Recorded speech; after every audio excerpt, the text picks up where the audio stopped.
One family. Oh my God. Possible 45. Two horrible tragedies. That's pretty dark stuff. At sea and on land. My father, he is in bed and someone shot him in the head. Do you remember what you noticed? First thing I thought is this crime scene is staged. Linda always felt that she deserved more than what she was getting, because she and my dad were always butting heads. We've got no weapons, we've got no enemies that we know of. And no more details, because she disappears. I told her not to go on that boat. So she went out of the way to give them information in case something happened. Yes, indeed. It's just getting wilder and wilder because in the middle of the ocean, nobody can hear you scream.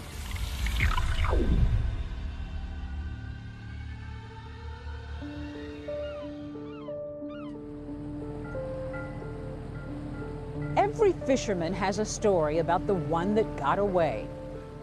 And this is Nathan Carmen's.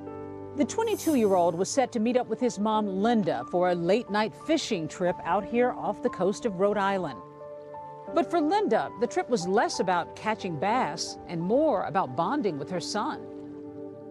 Fishing was one of the things that brought them together, and that was Linda really giving herself to the experience because Linda hated fishing. Linda didn't eat fish, but she thought this is the only thing that made Nathan happy, and she wanted to connect with her son in any way possible. That was a common occurrence. They used to go either weekly or sometimes bi-weekly. Nathan and his mother, they'd taken a boating course. They had some fundamental knowledge, but they stuck pretty close to land and were fishing for stripers and blues. Nathan's experience was, I would characterize him as a recreational fisherman. Mom and son planned to cruise toward Block Island in this boat which Nathan recently bought, one that just passed inspection by the Coast Guard a month earlier. That's comforting to Linda, who has a better to be safe than sorry approach when it comes to boating.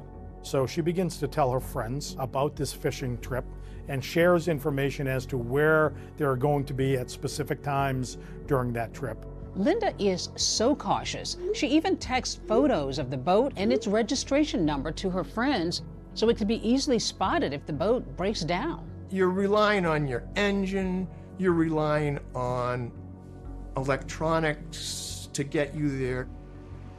On a starless night with calm seas, the two depart Ram Point Marina in Rhode Island at about 11 p.m. Linda texts her friends that the journey is underway. The boat is never seen or heard from again. One of my sisters had called me and said Linda and Nathan are missing. And I kind of freaked out. Linda's friends begin to worry on Sunday of that weekend because Linda had claimed that she was going to come back and text them when she arrived. Linda always did a float log. And, you know, when Linda got back, she'd call her friend Sharon, and Sharon never received the phone call. That's when two of her best friends reach out to authorities and say, something has happened. There are two missing boaters off the coast of Rhode Island. We need your help. It started out as a typical missing persons investigation, which is not criminal in nature. Our first order of business is naturally to find the missing people, gather the facts and circumstances to try to determine how they potentially went missing. Oftentimes people are not missing, they're just overdue. The U.S. Coast Guard quickly begins a search over the Atlantic. The United States Coast Guard really deployed every available resource that they had to find this missing boat. They deployed fixed-wing aircraft, reconnaissance planes, Coast Guard cutters. Given the nature of the success rate that the Coast Guard has with search and rescue, I was very, very shocked that they were not finding anything. We defer to the Coast Guard for search and rescue efforts in that respect. They were really scouring the ocean, and the search efforts came up unsuccessful. I think it was day 6 that the Coast Guard made a decision to call off any additional search. And at that point, they had covered 64,000 square nautical miles, which is a massive, massive search area. So the Orient Lucky, which is a Chinese cargo ship, and they were out around 115 miles south of Martha's Vineyard as they were shifting ballast in their ship. The Orient Lucky routinely travels the high seas picking up cargo, but this time it will make headlines for picking up something else. Lucky indeed. They saw what they believed was an orange ball popping out of the ocean about 1 square nautical mile from where the cargo ship was positioned at the time. And when they got a little closer, they realized it was a life raft. And inside that life raft was a figure, a young man standing and waving a flag in distress. Getting this large freighter close enough to not kill Nathan Carman, but save Nathan Carman was a challenge. And I think the captain made a certain maneuver that allowed them to get a little closer to Nathan where they could deploy a life ring, and the life ring landed several feet away from where the life raft was. So Nathan then had to jump out of the life raft and swim. The stunned crew members document the rescue with a series of photos and videos. Once he's on board, Nathan is offered hot soup, water, and dry clothes. I got a call from my supervisor saying that Nathan had been recovered by a passing ship. I was shocked, and I was thankful that there was a survivor. The rescue, a kind of needle in a haystack, becomes international news. And a man lost at sea with his mother for 8 days has been found alive in good condition. There were pictures of Nathan that were on the front page of newspapers all over the world because everybody thought that this was a wild story. Next tonight here, the family mystery at sea. More than 100 miles from land, the discovery, and authorities asking what happened. Nathan, this is United States Coast Guard, Boston. Over. Mom and I, 2 people, myself and my mom, were fishing, and there was a funny noise in the engine compartment. I looked and saw a lot of water. The boat dropped out from under my feet. When I saw the life raft, I did not see my mom. Have you found her? No, we haven't been able to find her yet. Nathan Carman is still on that freighter. He's expected to arrive in Boston tomorrow night. So now we can start to maybe get some insight as to what transpired and why it transpired. But it was also concerning because Linda hadn't been recovered.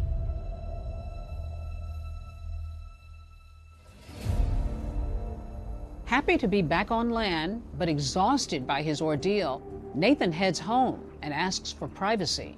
I would just like to thank the public for their prayers and for their concern for both my mother and for myself. It's not the first time this family has dealt with drama and tragedy. Oh my God! Oh my God!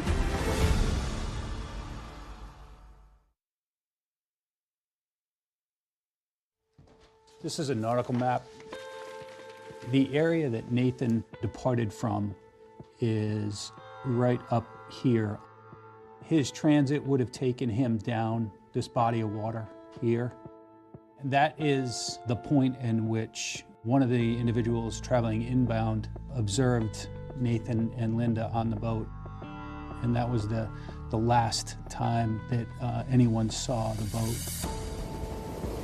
In the days and weeks after his dramatic sea rescue, Nathan finds himself just as alone on land as he was at sea. And he feels like the media has gotten his story wrong, so he agrees to an interview with ABC News. Well, it would be great to have people embracing you, saying, we're glad you're home, we're glad you're alive. It hasn't been that. Loneliness seems to be Nathan's constant companion. He grew up an only child. His parents divorced when he was little. Kids made fun of him at school. I heard people trying to imitate him or, try to make fun of the way he spoke. And I've definitely seen people mock the way he ran down the hallway. I got the impression that a lot of people didn't try to talk to him, and maybe that kind of contributed to his loneliness or feeling isolated and uncomfortable being in crowds and with other people. His best friend in the world was one who wouldn't judge him, a horse named Cruz. Yes, I was very fortunate in that regard, and I was able to really form a strong bond emotionally. Cruz and Nathan had a very tight bond. It was definitely his best friend, his confidant. I went to the stable once with Linda and Nathan. We were ready to leave the stable. I said, well, where's Nathan? Go on in and get Nathan. She's like, no, Nathan loves to spend time with Cruz alone before we leave. And he was there for probably a good half hour, if not longer, just spending time with Cruz in his stall. But when Nathan is 17, that bond shatters. Cruz dies. Devastated, Nathan runs away from his Connecticut home. Nathan doesn't stop running until he reaches Virginia, 600 miles away. That's where a sheriff's deputy finds him. Running away from home was something that I felt that I had to do at the time. I don't fully understand or comprehend that sitting here now. A couple of interesting things Nathan had on him on his possession when he was found in Virginia. He had $4,000 in cash. That money had been given to him by his grandfather, but he also had a couple of photos of his horse, Cruz. And he had a Ziploc bag with some of the horse's hair in it. His parents drive all night to Virginia to bring Nathan home. Clark Carmen told me that Nathan had fled to a horse farm, or that's where he was supposed to be going, in Florida, because Nathan had told his father that that was a place that he could feel normal. Nathan is diagnosed with Asperger's, which we now know as autism spectrum disorder. Social interactions and communication skills can be challenging. I'm not someone who understands relationships or who's good about talking about emotions. But Nathan does share a close relationship with his grandfather, John Chocolos, a wealthy real estate developer who made his fortune in the nursing home business. My dad had 5 sisters and 4 daughters, and then he had his first grandchild. That I think Linda was really excited that she had a boy to bring into my dad's life. And then Nathan comes along, and he's your uncle's first grandchild. He doted on him. Right. How excited was he to have a grandson? I mean, there's not really even words for it. He had such great hopes for that kid. Tell me about the daughters in the family. I think they were all different individuals. Elaine was the oldest. The next one down was Linda. She was more like John personality-wise. Charlene is the next one down. Valerie's the youngest. I think she was kind of like the apple of John's eye. My grandfather was the closest person to me. He was like a father to me, and I know I was like a son to him. When it comes to business, Nathan, a teenager, has a pretty unusual role at his grandfather's company, one that requires him to look and listen closely.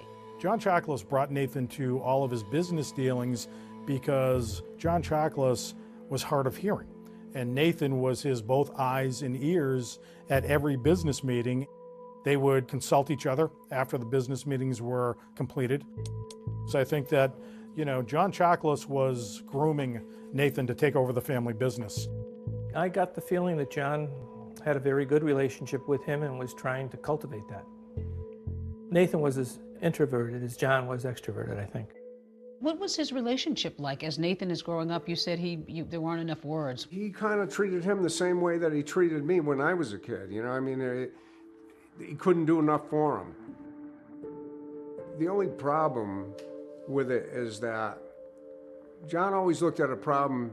If there's a problem, if you throw enough money at it, it's going to solve it. John Chocolos doted on Nathan, gave him anything he wanted, whether it was a credit card or a new truck or a new apartment. There was nothing that Nathan needed because John was always there with his checkbook or his credit card to give Nathan anything he wanted. With a support system like his granddad, Nathan's future could be limitless until one phone call changes everything. Oh my God! Oh my God! The front door was locked! Oh my God! Possible 45. Oh my God! I don't even know what to do! I don't even know where to look!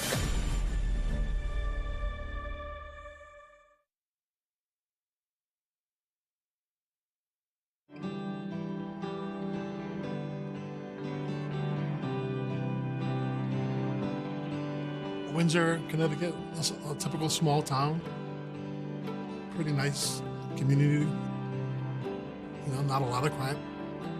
Murders in Windsor are very rare. Not rare enough for the man living on Overlook Drive. John Chocolos was a self-made man here in Windsor, Connecticut, running his multi-million-dollar real estate business out of his modest home. That is until the morning of December 20th, 2013. Police arrive here after getting an urgent 911 call.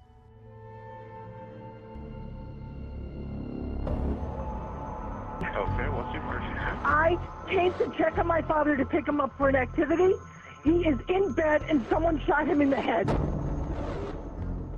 Is he still alive? I don't think so. I walked into the bedroom and there's blood all over the back wall.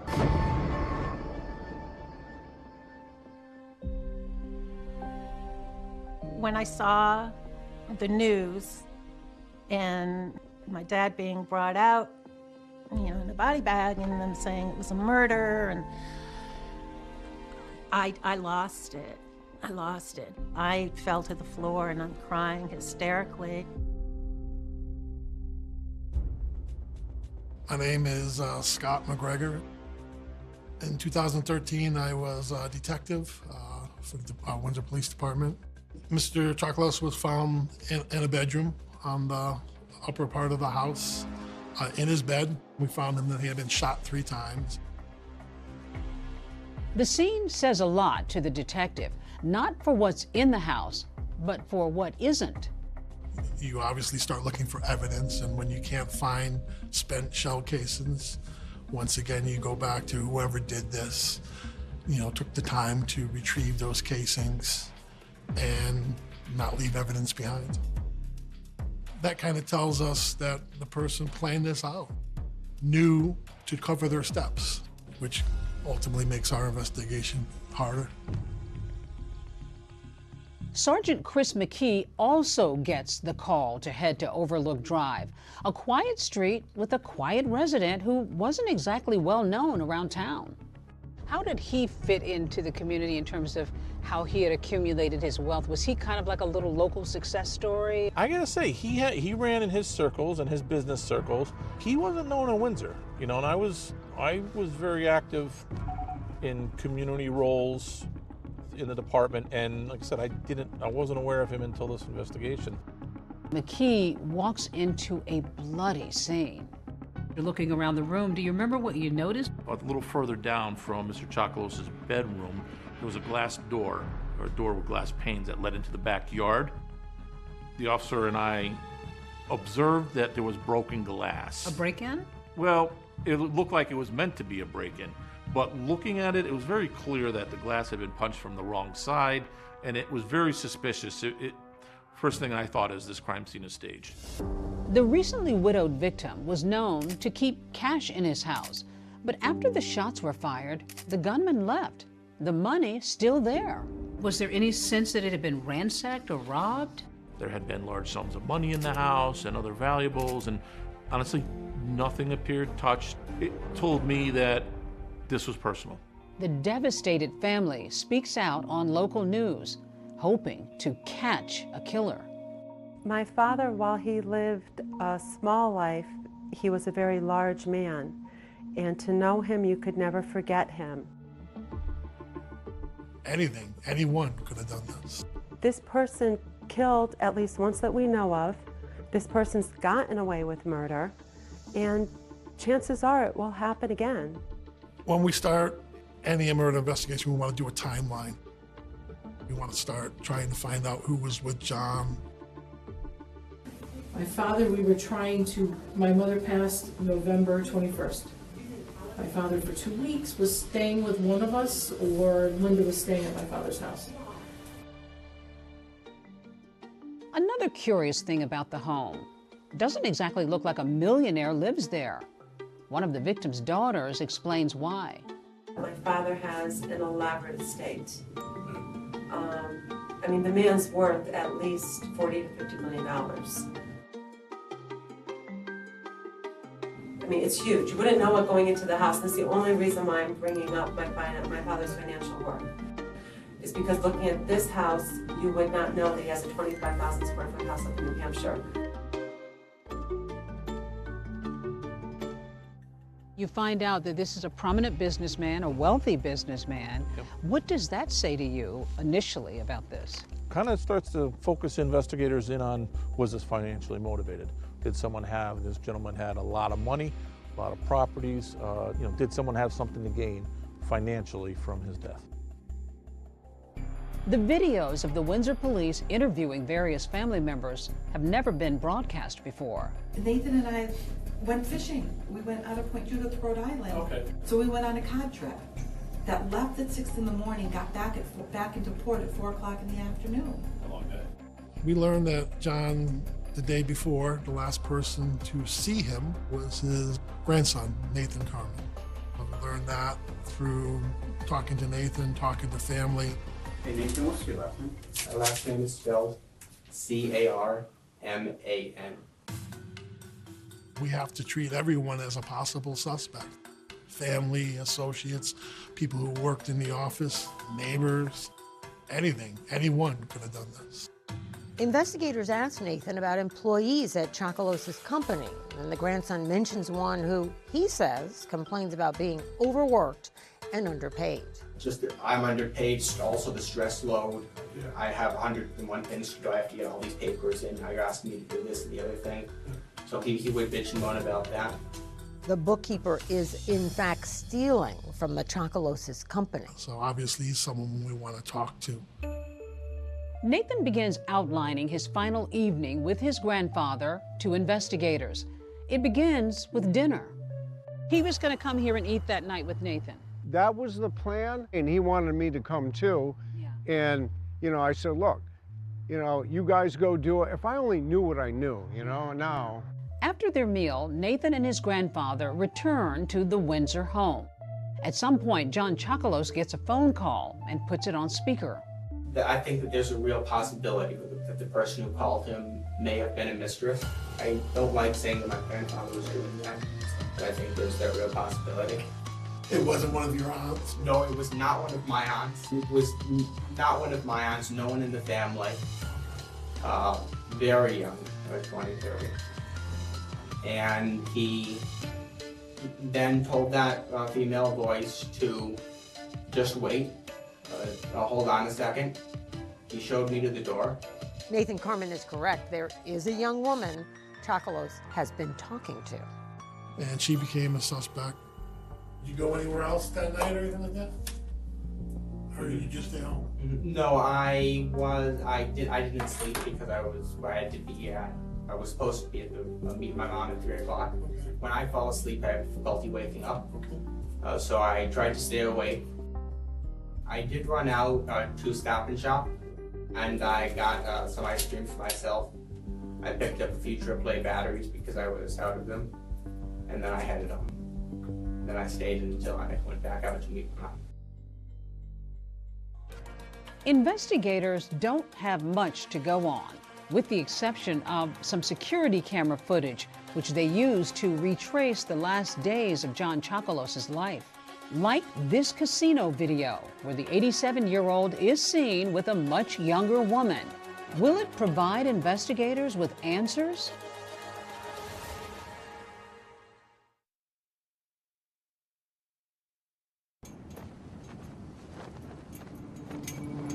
The Windsor Police Department may not know who killed John Chocolos yet, but they are beginning to understand who did not. Remember the woman Nathan heard on the phone? And the woman at the casino? They are one and the same. So John Chocolos struck up a relationship with a 25-year-old woman. over the course of a year. She was an acquaintance of John who was going to the casino, staying overnight. The night of the homicide, she confirmed that she had talked to John, but she was kind of quickly dismissed as being involved. Investigators have also tracked down that bookkeeper Nathan mentioned. His name is William Sati, and he too is cleared. He had had an alibi that night and was confirmed. I think he was actually out of the state at the time. I think we found him in Rhode Island. While cleared as a suspect in the murder, Sati was later convicted of stealing some $400,000 from Chocolus' company. But that's small change compared to the money the patriarch was handing over to family members every year. One of the problem children was Linda. Linda was taking John's allowances and going off on spending sprees at casinos or going skiing or taking these lavish trips around the world. Linda always felt that she deserved more than what she was getting. I don't know why she felt that way. I don't know, because she and my dad were always butting heads. Father and daughter also butt heads over the way Nathan is being raised. The relationship between John and Linda was always volatile, but one day it turned violent. And that was over Nathan's care. Nathan was put into a psychiatric hospital shortly after his horse, Cruz, had died. And the accusations begin to fly. Linda accuses John of smothering her son with all sorts of riches, and John is yelling at Linda, saying that she is a bad mother and that Nathan is normal and that Nathan should be treated as such. And at one point, John reaches across the table and grabs Linda by the hair and starts to pull it. So Linda swings and she starts to fight back at her father. And it's a combustible moment that probably lasted a minute plus, and they're swinging at each other, they're fighting each other, and the orderlies are summoned as well as the local police, and Linda is arrested right on the spot. Linda chalks it up as two people cut from the same cloth. I don't back down for my father. Yeah. And that's just his personality not to back down. Yeah, sure. And it's not his personality back down either. So if anyone would have fought with him, you know, it would have been me. Linda has spent many more years fighting to protect her son from those who might treat him unkindly. I know he led a very lonely life. You know, it's at the age where kids were being invited to birthday parties and, you know, having play dates. And nobody was calling for Nathan to go to the birthday party. And, you know, it was sad. And she hated that for her child. You know, any mother would hate it if her child wasn't included in anything. But yeah, it must have been hard for Linda not being able to fix that. Linda was a fixer. Linda had to fix things, or at least try to fix things, and she just could not fix that. Linda and Nathan had a very unique and conflicted relationship. Nathan saw his mother as somebody who was incredibly domineering, and Linda was always trying to get him the therapy that she thought he needed. And I think Nathan wanted to get as far away from his mother as possible because Nathan didn't want to feel different from anybody else. And with his grandfather, Nathan feels like a success. He learns about business, he's a confidant to John Chocolos, his college tuition is paid for, and so is the rent on his apartment and his credit card bills. Linda couldn't compete with that. I think what it comes down to is Nathan's always felt torn between me and my father. Picking sides. Like he had to pick a side. How's your relationship in general to your mother? I did move out of our house, and when we were not on good terms, but I since started speaking to her again. Probably about a year ago.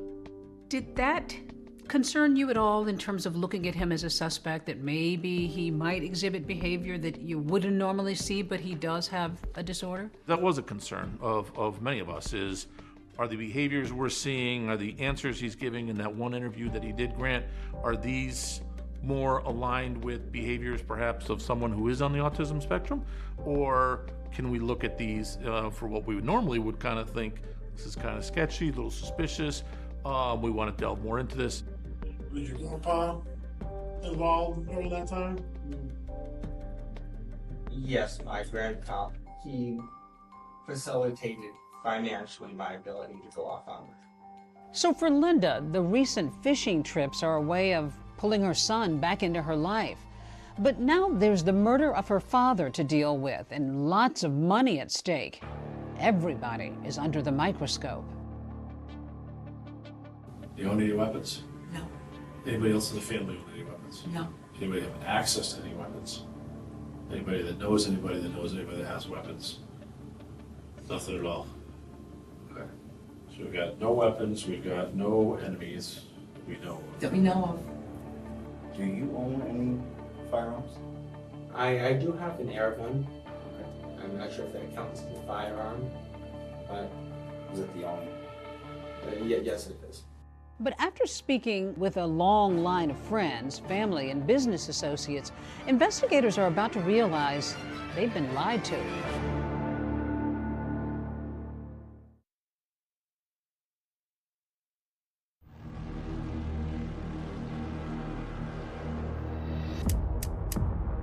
In the wake of 87-year-old John Chocolos's brutal murder, investigators have few leads, with one notable exception: fragments of the bullets fired at the victim.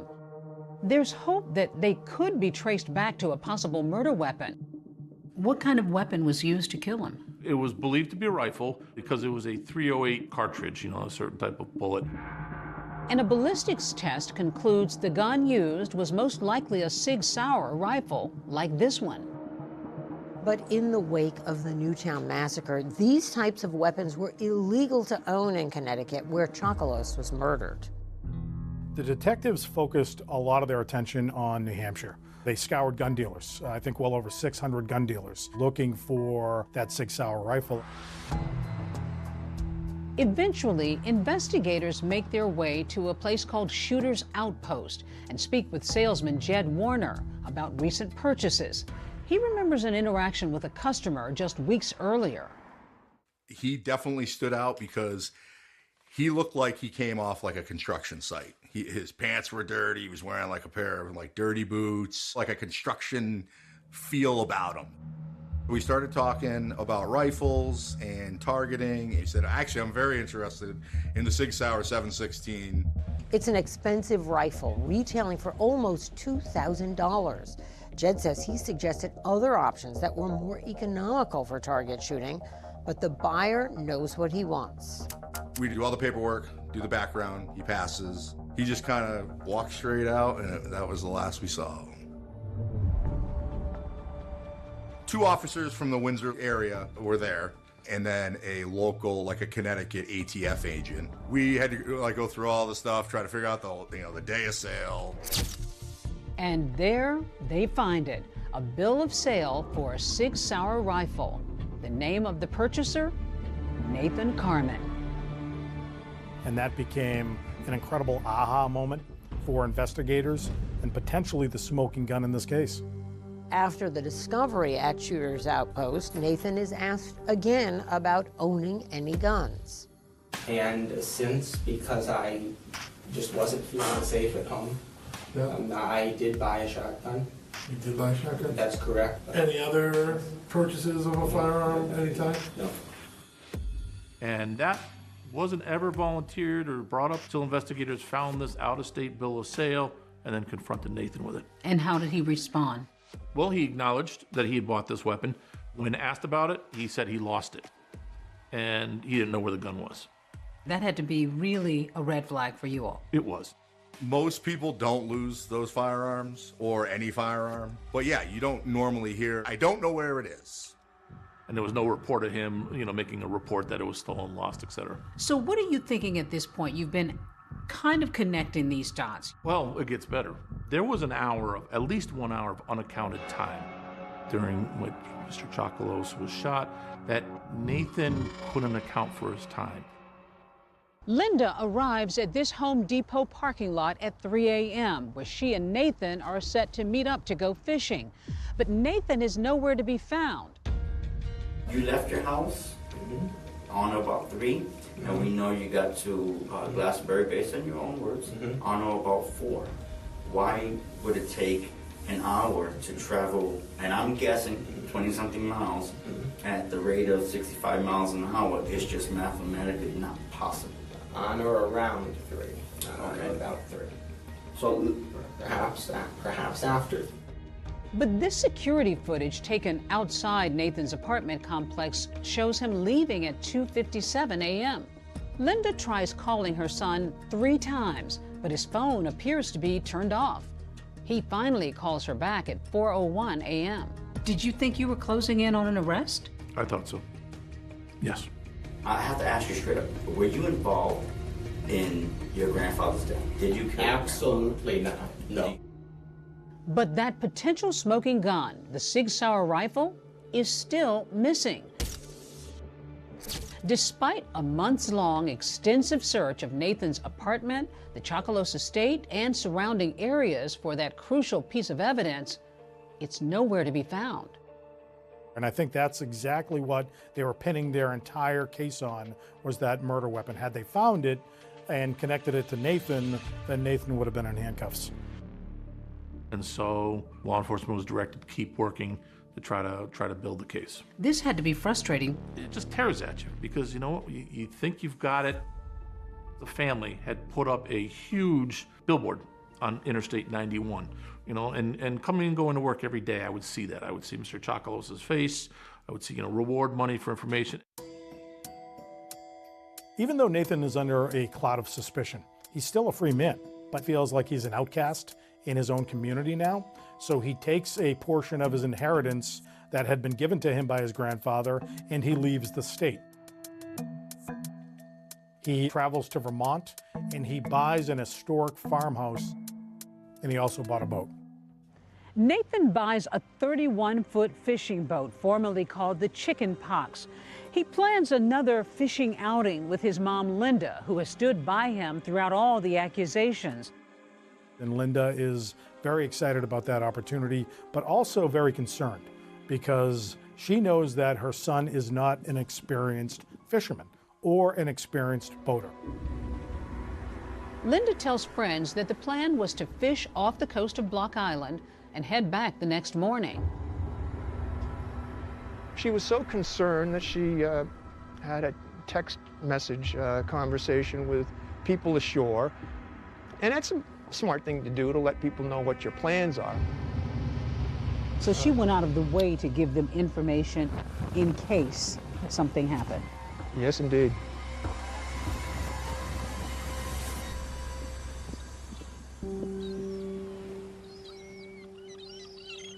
When Linda fails to check in, her friends start to worry. 2 of her best friends reach out to authorities and say, something has happened, we need your help. At first, we were like, okay, hopefully it's just they're overdue and they're going to come back to shore.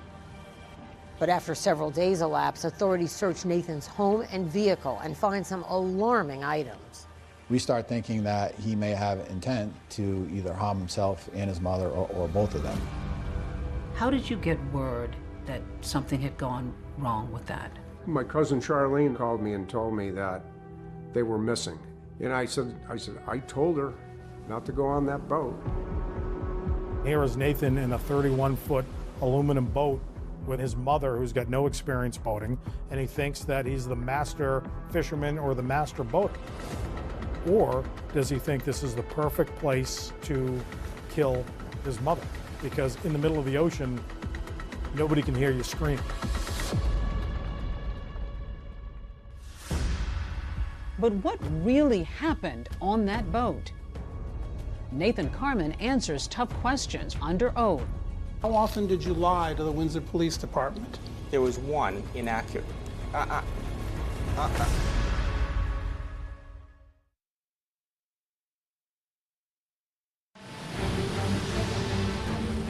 Staring out at that open water, probably wondering what happened to my mother, or thinking, did I just get away with murder? His mother is still missing and feared dead. And the question becomes, what happened? Everybody wants to know what happened. I didn't know if she had been dragged down with the ship. Neither of us had been wearing life vests. The media coverage was huge. I'm just asking you to defend yourself against these people who are saying that you did something to your boat that would make it sink. Yeah, we're done for this evening, period. He was shooting himself in the foot on national TV. It is absolutely unfair for the police to use the tragedy that happened to my mother and I as an opportunity to try to nail me for a murder that I didn't commit. Nathan's grandfather, John Chocolus, had been shot to death 3 years prior to the disappearance of Linda Carmen. And once those connections were made, the story amplified. You were convinced that Nathan had killed his grandfather. Correct. And now you're convinced that he killed his own mother?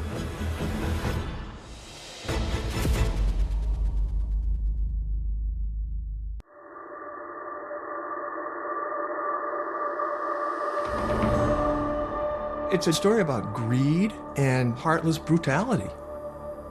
Mr. Chocolus was found in a bedroom on the upper part of the house, in his bed, shot several times in the head. We have to treat everyone as a possible suspect. Anyone could have done this. But my sisters had told me they suspected Nathan. And that just totally blew me out of the water. The daughters of John Chocolus got very angry that there was really nothing happening with the case. They couldn't find the murder weapon. They hadn't arrested Nathan Carmen. And it's just getting wilder and wilder. Could a family be this burdened to have a second catastrophic event? I didn't know. This is slowly starting to move from a missing persons case to something other than a missing persons case. It's been 3 years since John Chocolos's murder, with no charges ever filed. Now, the family is facing yet another tragedy as Chocolos's grandson, Nathan Carmen's boat sinks on a fishing trip, with Nathan's mom, Linda, missing and presumed drowned. We're going to head out on a ride on the open water to get a better idea of what happened out here. I met up with Dave Farrell, a maritime lawyer for Nathan's boat insurers. So let's pick up with when the Coast Guard gets involved in this. They had a lot of vessels out here. They had a lot of aerial searches, and they were really crisscrossing an area that eventually was 64,000 square miles. That's a big coverage area. Yeah, the state of Georgia. And then 2 days later, there's a big shock. The Orient Lucky finds a life raft 106 miles south of Martha's Vineyard, and in it is Nathan Carmen alone. With his crew already snapping pictures and recording video, the ship's captain is alerted to a life raft in the water. After spotting Nathan Carmen and his life raft at sea, I sounded the alarm for our crew to prepare for the rescue efforts, and we were ready to rescue him. They threw him a life ring, and he grabbed it with his hands. He got dragged up toward the hull of the ship. He was able to push off the side of the ship with his outstretched hand, and he was able to climb up the gangway. He got onto the ladder. We pulled the ladder up on board. When Nathan gets aboard the Orient Lucky, the kid looked like Aquaman. There was no physical distress in his well-being. He wasn't dehydrated. He was not hypothermic. The captain of the Orient Lucky doesn't see anything wrong with him. This is astounding. I got the call from my supervisor that he'd been located and recovered. I was shocked, and I was thankful. I was happy that there was a survivor, but it was also concerning because Linda hadn't been recovered.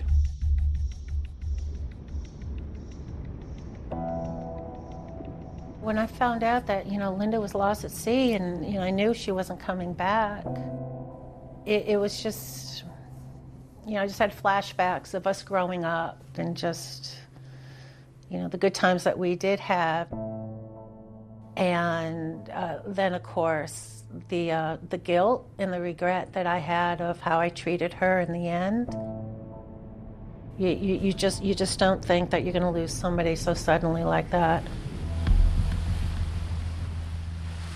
We receive a call from the Coast Guard that Nathan was picked up by a merchant vessel in the shipping lanes in the middle of the Atlantic Ocean. First thing you say is, okay, where's Linda? Linda's not with him, just Nathan. Back on land, with his lawyer present, Nathan's interviewed by Alfred Bucco, an investigator with the South Kingston, Rhode Island Police Department. This audio's never been broadcast before. I just went in there and said, Nathan, tell me what happened. We went out to Block Canyon. It was light, but the sun wasn't over the horizon yet. And we started trolling. Okay. And I heard strange noise coming from the engine compartment. So I opened up the hatch in front of the pilot house, and I saw that there was a lot of water in the bilge. He went and shut down the engine and moved aft to where his mother was. He said he told his mom to reel in the lines. How did he describe what was happening with the commotion? He said to his mother only one thing during this calamity, and it was reel in the lines. And she said only one thing in return, okay, I will. At that point, he went up into the wheelhouse, and he says that he started moving emergency gear up to the bow. He wasn't quite ready to abandon ship, but he wanted to be ready. I didn't realize we were sinking. Okay. I knew there was water in the bilge. I knew there was a lot of water because it was already up to that level. Just why I wanted to bring the safety stuff as a precaution. Okay. But I thought I was going to find the problem and fix it. The third time that he's been in the wheelhouse and failed to radio, he's walking forward to the bow, and all of a sudden, in a split second, the boat sinks. Boats don't sink that fast. No. And it sank quickly, like immediately it was out of sight. And that's how he says he never saw his mother again. He calls for his mother throughout the rest of the day. And he said upon nightfall, you know, he gave up trying to search for her and he went to sleep and then drifted through the Atlantic Ocean until he was located. So let's get back to your mother. You talk to her, you know, all the time. You know, you go out fishing twice a week. How would you describe, you know, your relationship with her? Is it good? I don't see the relevance to this particular incident here. Yeah, I concur. I think this interview's over. Thank you, though. After the interview was over, from our perspective, we're like, okay, this isn't just a missing persons investigation. We may be dealing with maybe a homicide. Captain Heng Dong observed Nathan walking the deck of the Orient Lucky for hours at a time by himself, staring out at that open water, probably wondering what happened to my mother or thinking, did I just get away with murder? And soon, the whole world will hear from Nathan Carman in his own words. She'd always been kind of reluctant about safety. I guess she had good reason to be.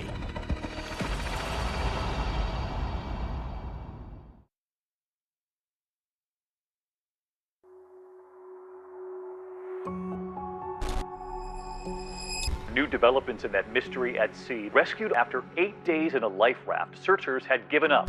Nathan Carman and his mother went fishing last week. He survived the ordeal, but his mother didn't make it. Now authorities are trying to figure out what happened. The media coverage was huge. This was a story that made headlines around the country. Initially, Nathan avoids the media, but eventually agrees to an interview with then ABC News correspondent Lindsay Janis in 2017. At his suggestion, they meet at a park near his home. So take me through that evening. You met at the marina in Rhode Island, and then what? We met at the marina in Rhode Island, and we had bait, which we got on board. And as we were heading out into the harbor, I had asked her a couple times in the past, will you go to the canyons with me? And she'd always been kind of reluctant about safety, and I guess she had good reason to be.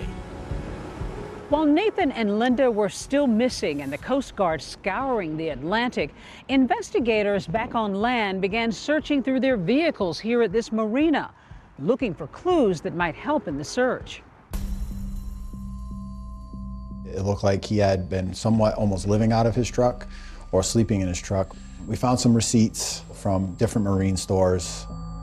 items purchased at area marinas in the hours before the fateful voyage included a rock-type anchor that would never have worked for Nathan's boat, and then some lengths of chain. They were curious purchases. But there was also a bucket of eels that was in Nathan's truck. That stood out to me because eels are often used as bait when fishing for striped bass. And if you left the dock and didn't take your bait, what are you using for bait if you're going fishing? Nathan tells us the same story he told police, that his mom had been concerned about safety ahead of the boat trip. And I want to stress that it wasn't an argument, because I want to stress that it was not an argument. She had always been kind of skittish. We're stopping right here with that question. Oh, okay. But why not reach out for help? The Coast Guard said there was no Mayday call. I had a radio, and there was also an EPIRB, which is an emergency position indicating radio beacon, on the boat, like someone needs to be medevaced, or when you know you're sinking. But I didn't know that we were sinking until we sank. Nathan said that there was a lot of commotion going on and the water was being taken on in here. So where would his mom have been when all of this is happening? Right where you are. So she would have been right back in this area? Yes. But they're not speaking? I mean, and she doesn't know that they're going down? Nathan has excellent line of sight on her the whole time, and yet he says he never saw her afterwards. At that point, I didn't know if she had been dragged down with the ship, because neither of us had been wearing life vests. I assumed that if she had been on the surface, that she would have been calling out to me and I would have been able to find her. According to Nathan, days go by and he huddles on the life raft, keeping a lookout for rescuers. I was looking out at the horizon for other ships or for helicopters when conditions were good. When the waves were high, because they got to like 13 feet and they were breaking waves at a few points, a few days. It must have been terrifying. Yes. But to some, Nathan's claim of drifting for over a week in rough seas before being rescued defies belief. The initial videos showing this guy walking up the gangway of the ship without any great problem. He seemed to be just fine. You would be in dire straits after, 5 or 6 days. If you laid on that couch for 8 days and you got up to go to the bathroom, your legs would be wobbly because you haven't used them. At the same time that Nathan and Linda's vehicles were searched at the docks, police in Vermont were conducting a search of Nathan's house, which was under construction. The investigators find, modems, SIM cards, a few other things. The one thing they don't find is a computer. Whatever computer he was using to conduct his online purchases has disappeared. Another item that was seized during the search was a lengthy letter that Nathan had written to an unknown priest that described his relationship and his view of his mother. My mother's bullying, calling me a quitter, a stuck-up snob who thinks he is a king, and a piece of basically characterized my childhood. One night, though, I went to bed imagining myself as essentially a master of my own hell, joying in inflicting grave bodily suffering on other people. So, yeah. After his interview with Alfred Bucco, Nathan has all but stopped talking to the police and is never questioned about the letter or his missing computer. Reporter Lindsay Janis is one of the few people he is willing to talk to. I know I wasn't responsible for anything that resulted from the boat sinking. I know I wasn't responsible for my mom's death. You were convinced that Nathan had killed his grandfather. Correct. And now you're convinced that he killed his own mother? Yes. That's pretty dark stuff. If the interview hadn't already made Nathan's story seem a little fishy, the follow-up was even more eye-opening. I did not cause my mother's death. We're done here this evening. If you have nothing to hide, there shouldn't be a problem answering the questions.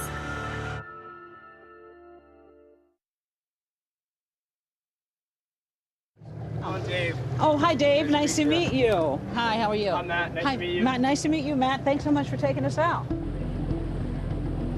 Initially, when everybody else was scratching their heads and wondering, wow, this poor guy, what happened to his mom? For the average person out there who's looking at this and taking it at face value, folks who know the water, like you do, had your doubts. Absolutely. People had doubts about this story from the beginning. With Linda Carmen presumed lost at sea, her reportedly tumultuous relationship with her son Nathan was under renewed scrutiny. He sits down with 2020 for a second interview, which now holds new significance. If someone said that you did not get along with your mother, that you did not like her, is there any truth to that at all? No, there's not any truth to that. Our relationship had grown from where it had been. We did have a challenging relationship at one point in my life, but she was the closest person in the world to me after my grandfather passed. Will you inherit all of what your mother had? That's something that I can't comment on at this time. But unbeknownst to Nathan, his mom has decided not to leave him any inheritance. She even records a video message obtained exclusively by 2020, explaining that he won't be getting her house. Hey, big guy, I guess if you're watching this, you're watching this. I want to explain why I did what I did, and why my will is stated the way it is. I feel that when you moved out, you took everything that was of value to you and everything you wanted. That's my feeling. And in her written last will and testament, dated 3 years before she disappeared, Linda explicitly excludes Nathan as a beneficiary. By now, more details of John Chocolos's death and the subsequent investigation have risen to the surface. Initially, the media was unaware that Nathan's grandfather, John Chocolos, had been shot to death in his bed 3 years prior to the disappearance of Linda Carmen. And once those connections were made, the story amplified. It wasn't a bittersweet rescue story anymore. It was something potentially much more devious.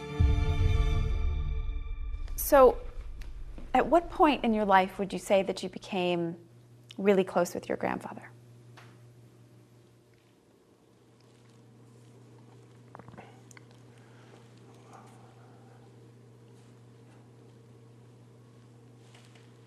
Here's where I have a bit of an issue. My understanding was we were going to be sitting down and we were going to be talking about yeah, the raft is my survival next at bit, sea. but we did explain that we need to hear about your whole life leading up to this That's incident. Something How can people know who Nathan is if we don't tell them? What was your relationship like with your grandfather? I'm not talking about my relationship with my grandfather or with. If you want to ask me any more questions on that line, we're done here. Can you tell me more about what your grandfather did? He was a big figure in this part of the country. That's not what this interview is about. He gets really defensive if people pry a little bit too much. And the way that he shut her off on so many questions and wouldn't cooperate, he was shooting himself in the foot on national TV. Since we spoke a week ago, there's been a lot of speculation. People are suspicious of you. What do you want to say to those people who are saying something about his story that just isn't adding up?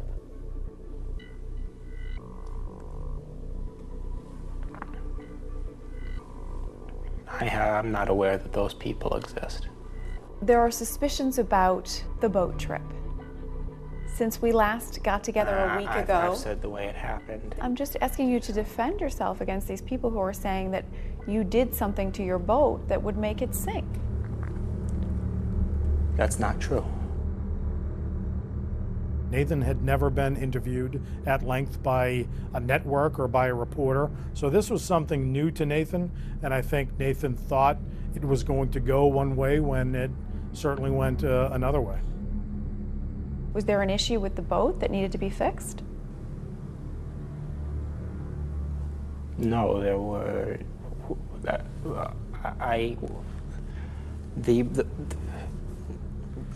We're done. Nathan, I'm trying to give you an opportunity to speak out against these allegations that have been made. The only way that I can speak out against them is to say what actually happened, and that's what I've been trying to do.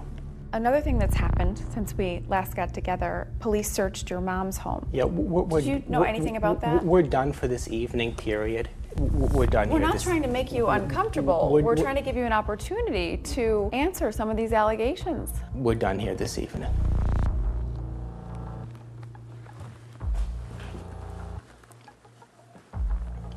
If you have nothing to hide, there shouldn't be a problem answering the questions. He walked out. He walked out of the interview, only to come back. Police never arrested you for the murder of your grandfather. Do you think it is unfair that people are bringing that up and talking about that now? It is absolutely unfair for the police to use the tragedy that happened to my mother and I as an opportunity to try to nail me for a murder that I didn't commit. Can you understand when people see that you were the last person to see two people alive? They see that and they say you are either the most unlucky man alive or you had something to do with those two deaths. What do you say to that? I say that there's no relationship. Later that month, Nathan holds a memorial service for his mom. It's sparsely attended by some of her friends. Linda's sisters are notably absent. Now, Linda hasn't even been declared dead yet. Nobody in his family is willing to go because many of us in his family believe that Nathan is truly the culprit. I'm very grateful to the friends and family who attended in memory of my mom. Nathan, you've been through so much. How have you been these last several weeks? It's been very difficult.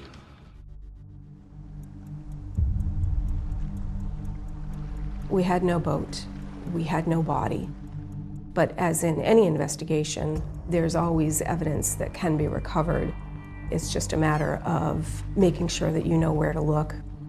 There's all hands on deck at that point to try to uncover the truth.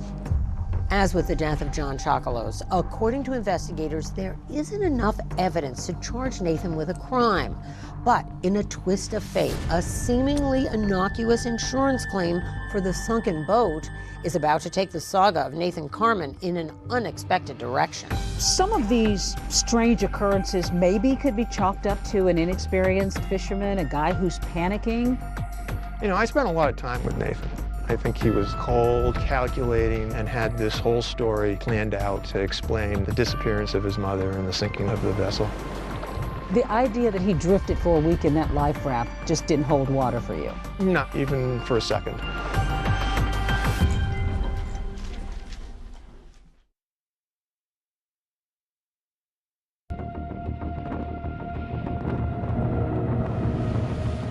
The Nathan Carman case was incredibly explosive. A young man is plucked out of the ocean. That just conjures up all of these images of, say, Tom Hanks in Castaway. Author Casey Sherman has spent the last 2.5 years researching the case for his new book, Blood in the Water. The story is so complex and it has so many layers to it. Not only do you have one potential murder, but it's the story about a family and how wealth can corrupt.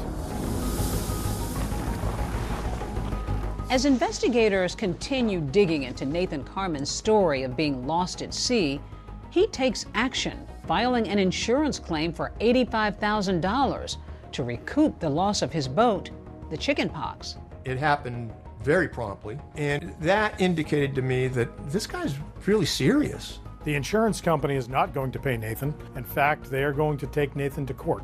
Nathan also didn't back down. We filed our suit to deny insurance coverage. We were in for a fight.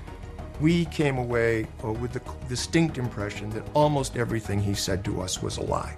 There were holes in every aspect of his story.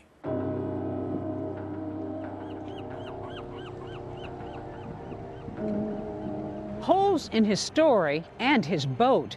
Here at this marina where Nathan's odyssey began, fellow boaters noticed odd behavior in him the day before that fateful trip. It kind of caught my eye when I saw him leaning over the back and drilling 2 holes in the transom of the boat. I asked him, "What are you doing?" That's why he told me, he says, He's taking the trim tabs off. Trim tabs are stabilization devices that help lift the boat up higher on the water. Nathan admits to removing them, leaving holes in his boat, but says he patched them up with a marine putty. I patched the holes. They seemed to be well patched. And at the time my mom and I went out, I felt that one, I knew those holes were above the water line, and two, I felt that they were securely patched. The idea that he was patching up those holes, that putty, the patching didn't work?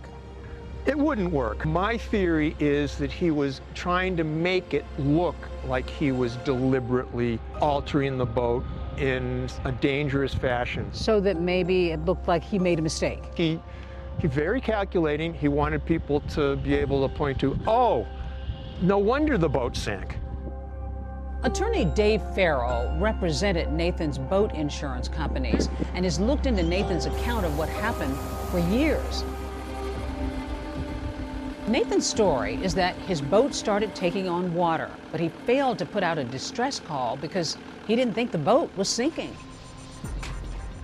One would think then maybe he would call out for help, the Mayday situation, right? Did he do that? No, and he had ample opportunity because each of the times that he went into the wheelhouse to carry gear forward, he was within arm's length of the microphone for his VHF radio, and a good one. This is where the emergency equipment is, right? Here? Yeah, right here. A microphone within arm's reach. And he came in here 3 times to get survival gear and bring it up to the bow. So he was within an arm's length 3 times he could have picked it up. All of these things sound pretty odd. Maybe you can chalk them up to panic, an inexperienced fisherman, but you would have to have hard evidence to really show that he wasn't where he should have been. I got an oceanographer to assess whether it was possible for him to drift in a life raft to where the Orient Lucky picked him up 7 days later. And was it? Absolutely impossible. Physically impossible. I looked at drifting buoys, I looked at historical data, I looked at thermal images of the Gulf Stream rings. All of these different systems showed the currents going westward, and Nathan claimed he drifted eastward. And that did not make any sense.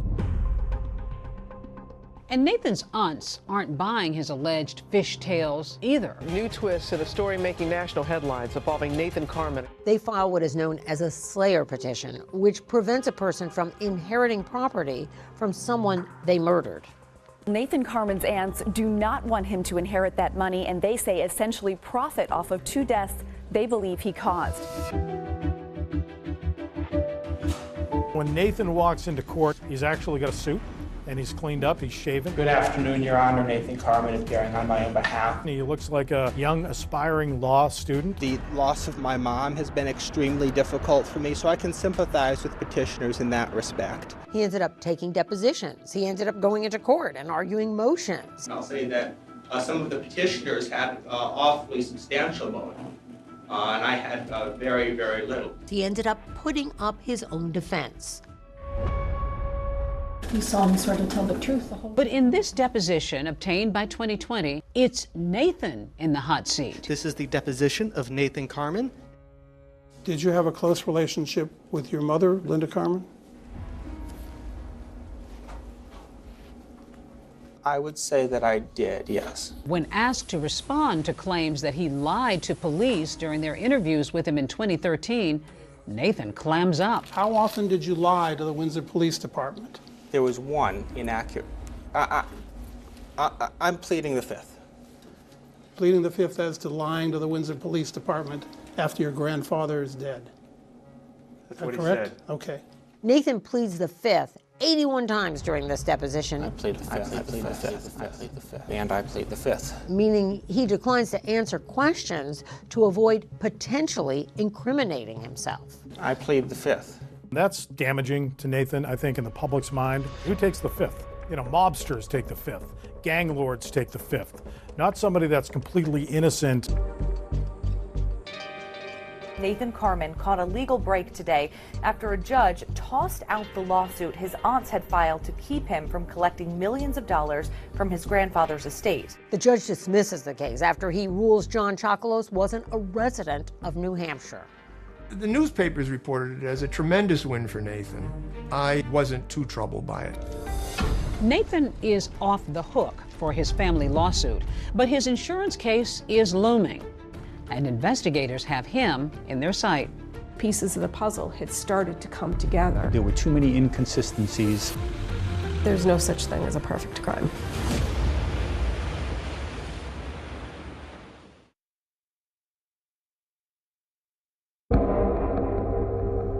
Nathan Carman and his insurer head to court in Providence, Rhode Island, battling it out in what would be Nathan's biggest legal challenge yet. Was Nathan at fault for the sinking of his boat, or was he owed a payday?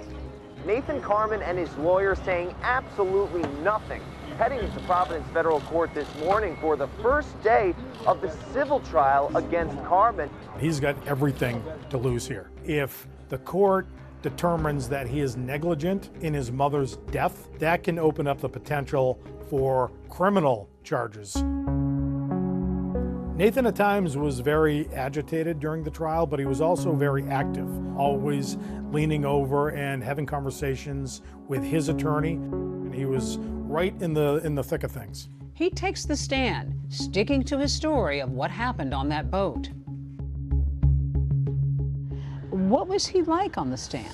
He is very articulate when he wants to be, very exacting, but also very evasive. Nathan had no emotion when he testified. That may be because he is on the autism spectrum. And he talked about his mother in a way that she was more of a nuisance than she was a help to him while that boat was going down.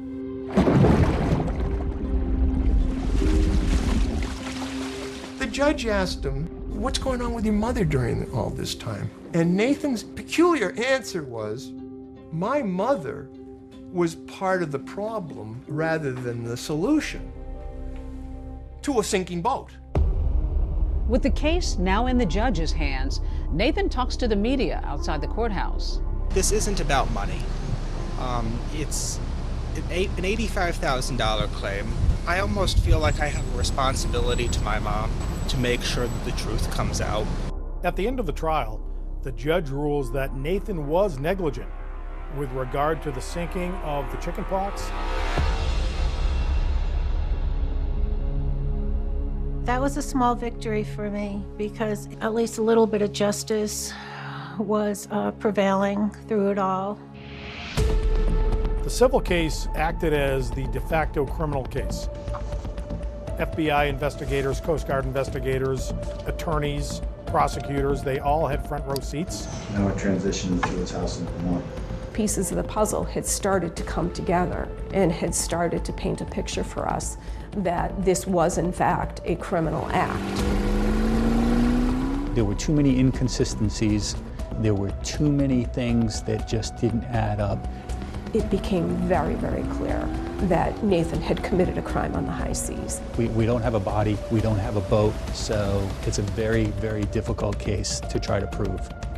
The grand jurors have to decide, is there enough evidence to proceed and indict? It took several years, but Nathan Carman is now charged with killing his mother. Nathan agrees to meet with investigators, but has no clue what's about to happen. Nathan was surprised when he was advised that he was under arrest for the murder of Linda Carman. It was like something out of the golden age of piracy. Nathan was charged with murder on the high seas. According to an indictment, Carman devised a scheme to defraud his grandfather's estate and to obtain money from the trust, and the murders were part of this scheme.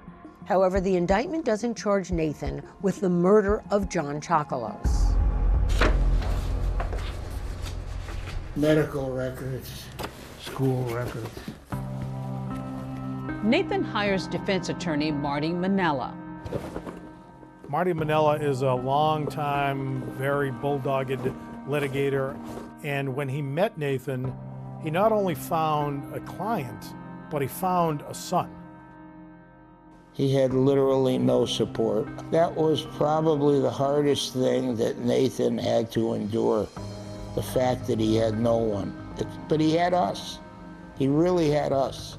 And I had never in 50 years of practicing law had that kind of relationship with a client. Never. As he's escorted into federal court for arraignment, cameras catch Nathan defiantly proclaiming his innocence. Not guilty. Before pleading not guilty to the court as well. During Nathan's detention hearing, his aunts read a letter to the judge saying that if you let him go, they would be in fear for their life. I was very relieved that Nathan was going to be put behind bars. If Nathan was not arrested and not contained, I really think he would have gone on a murder spree. For years, Nathan had lived in solitude in Vermont. He had never threatened anyone. So to me, it was unusual that they were in fear of what? The court sides with his aunts and denies Nathan's bail, setting a trial date for October 2nd, 2023. Marty and his team get to work. It was a huge undertaking, and it was a daily, 7-day-a-week thing. It really became part of our lives. Nathan was incredibly active in his defense. Every waking hour when he wasn't in his jail cell, he was at the prison library, poring over legal books. This case was his whole life. He wanted his day in court. He wanted to clear his name.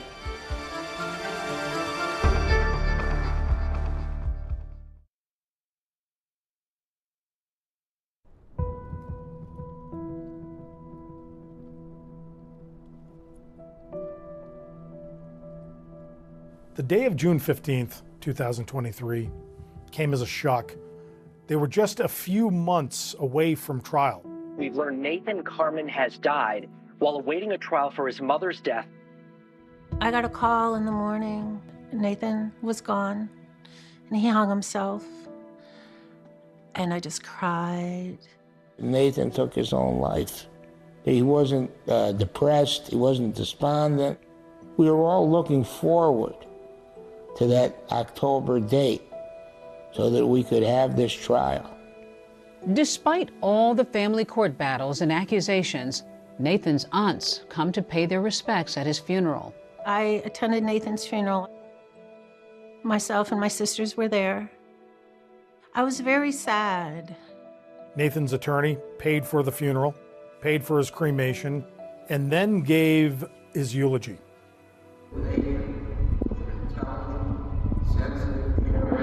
Non-violent and loving young man. Sleep with the angels, my dear friend. It was probably the toughest thing I ever did because it was like losing a family member. It may sound crazy. You lose cases, you lose clients, but you don't have that kind of contact that we had with this person. I think he is both a victim and a villain in his own story. Nathan Carman remains an enigma.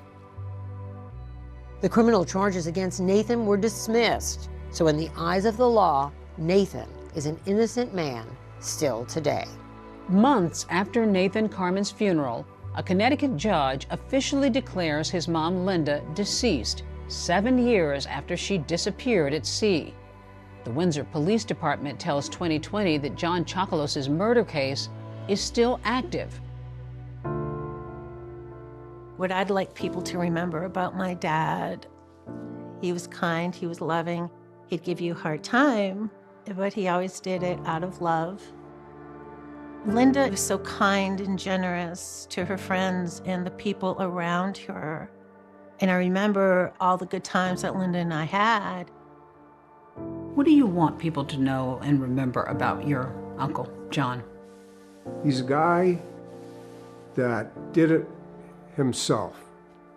I mean, I loved that guy, you know, and he loved me. How much do you miss him all these years later? Every day.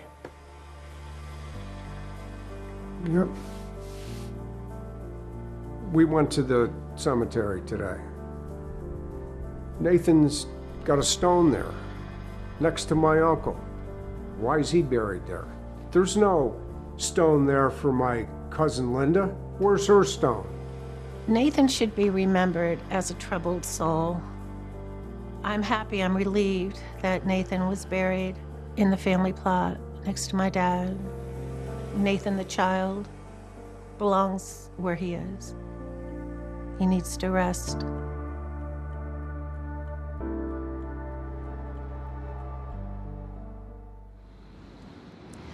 That's our program for tonight. Thanks for watching. I'm Deborah Roberts. And I'm David Muir from all of us here at 2020 and ABC News.